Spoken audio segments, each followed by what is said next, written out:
Exatamente. Eu vou entrar nisso aí, mas só perguntar, que para mim ficou um parênteses aqui que eu queria entender. Quando você fez o sabático, não foi em função disso. Não. Isso que porque muita gente pensa, eu pensava inclusive que você decidiu um ano sabático para resolver o seu problema de voz. Na verdade, isso aconteceu depois, então.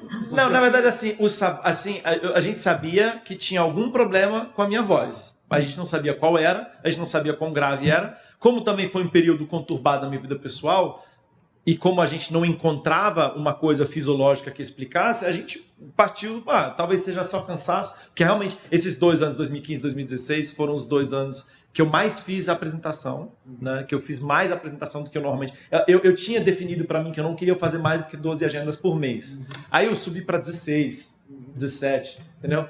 Que realmente é mais do que eu estava acostumado. Talvez seja cansaço, fadiga vocal, ou talvez seja só emocional. A gente achou que existia essa possibilidade, né? Eu só pude investigar de fato o que estava acontecendo, porque eu estava com tempo.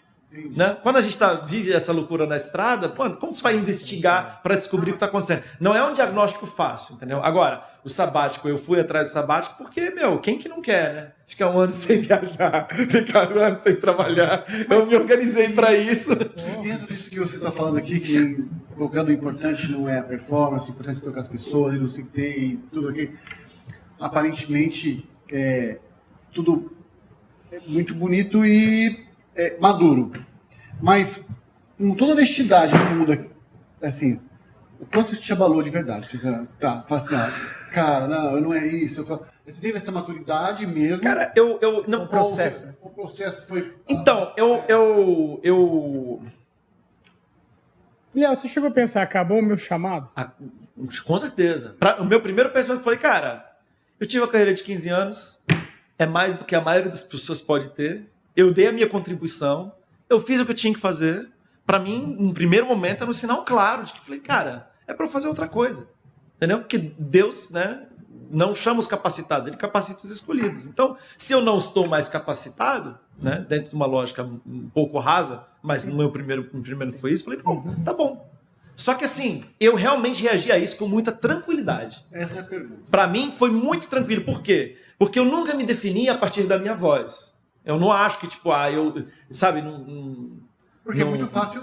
É fácil, porque a voz é algo muito pessoal, né? Porque a voz é como se fosse a sua guitarra, só que a sua guitarra sendo você, entendeu? Sua guitarra não fica cansada, você tá cansado. Sua guitarra não desconcentra, você desconcentra. Agora, eu não, eu sou o meu próprio instrumento. Exatamente. O Bruno, além de instrumentista, mas ele também é o próprio instrumento. Então, para cantor é um pouco diferente. E tem muito esse lance da identidade pessoa com a identidade vocal. Isso é uma coisa que faz parte. Seria natural acontecer isso. Eu não sei se é porque eu... E o personagem cantor engolia a pessoa Leonardo.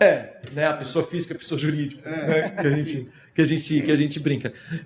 Mas assim, eu acho que algumas coisas ajudam aí. Primeiro, eu amo cantar, eu amo ser cantor, mas eu nunca sonhei em ser cantor.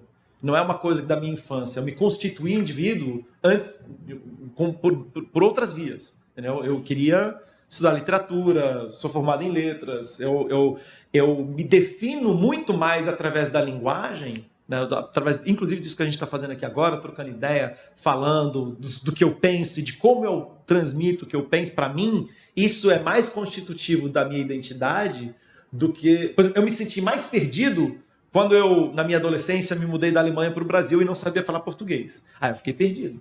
Fiquei desesperado. Inclusive, as pessoas que me conhecem no ensino médio, é o período que eu não sabia falar português direito, elas não me conhecem, porque eu não conseguia transmitir quem eu era. Entendeu? A voz se tornou um recurso posterior da construção da minha identidade. Entendeu? Então, nesse sentido, não me abalou nesse sentido. Abalou mais as pessoas ao meu redor. Caraca, bicho, sei lá... Acho que, mesmo quando eu falei para você, porque vocês souberam antes, né? Sim. Eu acho que quem acompanha meu trabalho aqui, ouve minhas músicas, pensou, caraca, eu não vou ouvir mais um trabalho inédito do artista que eu gosto. Eu ficaria, se o Fernando falasse, olha, eu não vou cantar mais. Pô, é um negócio, eu sentiria esse impacto. Mas eu não senti esse impacto em relação como eu disse, a construção... Não é nem ego, a construção de identidade. Eu construo minha identidade, porque eu tenho ego. Mas não com isso. Né? E para mim também uma coisa que é muito, muito engraçada. Em alguns sentidos, eu não mudei. Porque é isso mesmo. eu até acho bonito, o que mais importa não é eu concordo com isso que vocês falaram, sim e não, porque assim, importa sim que eu dê o meu máximo, que eu seja a melhor versão que eu sou capaz de ser. Vem uma limitação, ok, mas importa ainda, eu continuo mantendo a minha mesma, vamos chamar isso de ética profissional, de dar o meu melhor. Eu vou continuar, minha voz não está mais a mesma coisa, então não vou aquecer, então não vou trabalhar, o pessoal está assistindo, está pagando ingresso para me ver, estou recebendo convite, que se dane, entendeu? Não, eu estou trabalhando 3 vezes mais do que eu trabalhava antes, e eu já era um cantor que trabalhava muito. Né? Então, eu me sinto... E isso é uma mistura, tem a ver com a minha relação com Deus e tem a ver com a minha relação com o público. A minha relação com Deus no sentido de... Deus quer que a gente seja a melhor versão da gente. O que isso significa, a gente precisa constantemente questionar e discutir e entender. Mas, por exemplo, sei lá, quando eu vou produzir um álbum, eu quero as melhores letras, com as melhores melodias, com os melhores arranjos, com o melhor estúdio, com o melhor microfone, com a melhor preparadora vocal. Aqui eu tenho alcance, aqui eu tenho possibilidade de pagar, inclusive, né? Porque tem limitações para isso. Depois da pandemia. Né? Mas assim, e também, agora, pessoalmente, eu quero ser o melhor cantor, eu quero ser o melhor pai, eu quero ser o melhor amigo, eu tenho esse drive, eu quero até ser o melhor ciclista agora. Então, é verdade. É a nova paixão. Então tem uma coisa realmente eu acho que isso me define, essa minha postura me define mais do que a minha voz, ou o melisma, ou a nota que eu acerto, entendeu? Então, comprometimento. De não se contentar com pouco. Então, mas aí é mais que não se contentar com pouco, é dar o seu melhor em todos os sentidos. Em todos os sentidos. Igual, inclusive na vida espiritual, inclusive no estudo teológico, tudo que eu puder, entendeu? Muito intenso, né? Uma pessoa muito intensa. Não é porque eu fui tocado com um violãozinho desafinado que eu tenho que fazer um show desafinado.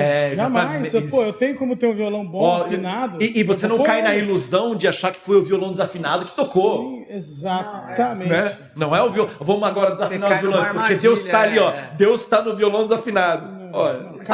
Calma. Ele está tão pouco no violão desafinado quanto ele está na nota do sublime ou no melisma bem feito. Ele não está em nenhum desses lugares, né?